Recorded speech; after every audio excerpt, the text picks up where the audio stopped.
like we were saying, Rishi Sunak has confirmed that the northern leg of HS2 won't go ahead. Labour's National Campaign Coordinator, Pat McFadden, well, of course, he's described this as a Tory fiasco. We've had 2 weeks of this, and this announcement today is the culmination of a Tory fiasco on HS2. We've always supported building the line. In the wake of this announcement and this cancellation, we're going to have to look at the numbers and see what we inherit whenever the election comes. The PM announced 36 billion in new transport projects in the North and Midlands. Would you scrap those then to go ahead with HS2? Most of the transport projects he announced today were things they had already announced. For example, Northern Powerhouse Rail has been in the last 3 Conservative manifestos, and after the fiasco of the cancellation of HS2, the second leg of it today, the question really is, why should we believe the Tories again on promising projects for the north of England when they haven't delivered the ones that were in the last 3 election manifestos? All right, I'm going to speak now to Conservative MP Sir Michael Fabricant. Michael, thank you very, very much. So, at 20:03 p.m. on Monday, I was stood next to the GBNews stand at the Conservative Party conference. Someone told me, categorically, impeccable source, he's scrapping the northern leg of HS2. Then I went on air, and then the Tories said that that was not true. And then it has turned out to be true. And then Andy Street said he might go, and then he didn't go. Is it a bit of a fiasco?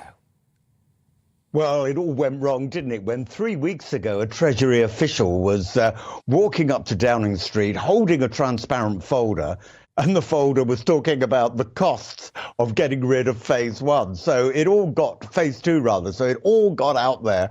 And it's been pretty difficult to handle the media ever since. But, you know, unlike my pal Ben just now you were interviewing, I actually am very, very enthusiastic about the fact that phase 2 is going.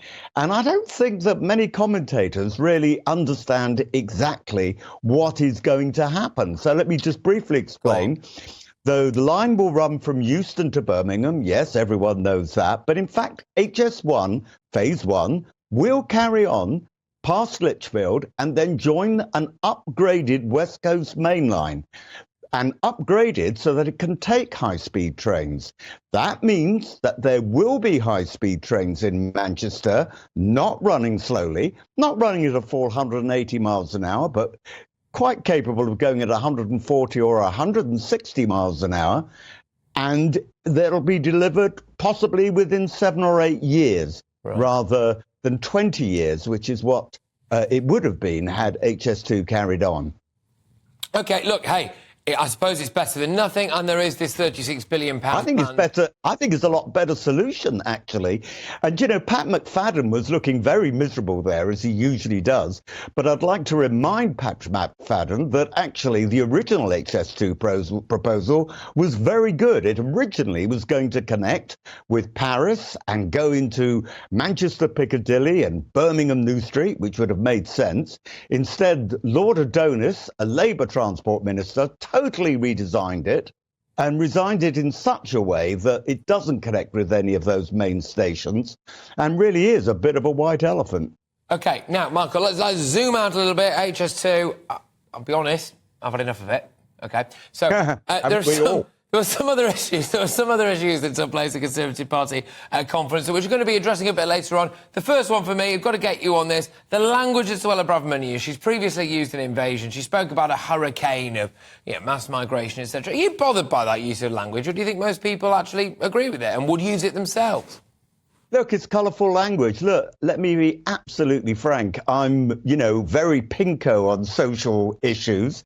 I'm a patron of the LGBTQ conservatives. And I don't think she's either homophobic or sexist or, it's just exciting language. It's language that attracts attention. But I certainly don't think it's hateful language. Not at all. No, that's obviously your view on that. And I think as well, when these people potentially who do, oh gosh, I'm outraged. I'm absolutely outraged by what she said here. Some people might argue, Michael, why aren't you more outraged at the impending disintegration of society?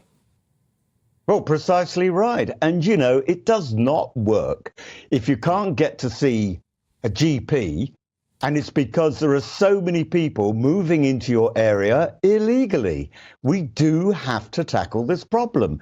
Now, as Rishi Sunak has pointed out, that because we've now got this deal with Albania, we've managed to send back 10,000 people this year back to Albania, and that's great. But we have to go further, and we will go further, and hopefully we will be allowed by the Supreme Court to fly people back to Rwanda. And I share Rishi's confidence that once these young people who've all got phones, all follow what's going on, they're not the aged and decrepit coming across to this country. Once these young people realise they're going to be shipped off to Rwanda or elsewhere, just like the Albanians, they won't come. No, I mean, look, Rishi Sunak was strong on that. Suella Braverman's been strong on it. The criticism that was levelled at them, of course, is, well, why didn't you mention the ECHR? Why are you keeping quiet about the ECHR? Well, he sort of did. Go on. He sort of did, and not many journalists have picked up on this. And what it was, in his speech, if you rerun the speech, he said he'll do anything it takes, anything, to make sure that we can send these people back. You're the second Tory MP who's come on to reliably assure me that he was talking about the ECHR there without talking about it. Is that enough for people? I mean, look, with respect, Mark, we're staring down the barrel of an election at some point relatively soon, and yeah, he's got to deliver. Just make it blindingly obvious, right? Why doesn't he just stand up there and say it? Because he'll upset certain people in the Conservative Party as well as upsetting people in the Labour Party. Look, at the end of the day, we have got to deliver what we say. Yeah. And I've said to Rishi, I said it to him a couple of days ago, we've got to stop talking about things, we've got to deliver it. And there's a lot of good stuff here in the speech. I mean, I've been saying for years, I was partly educated in the University of Southern California in America, and kids in America do 5, 6, 7 subjects before they go to university. Here we concentrate on just 2 or 3. I was really pleased to see this initiative. What are we calling it? The Advanced British Standards.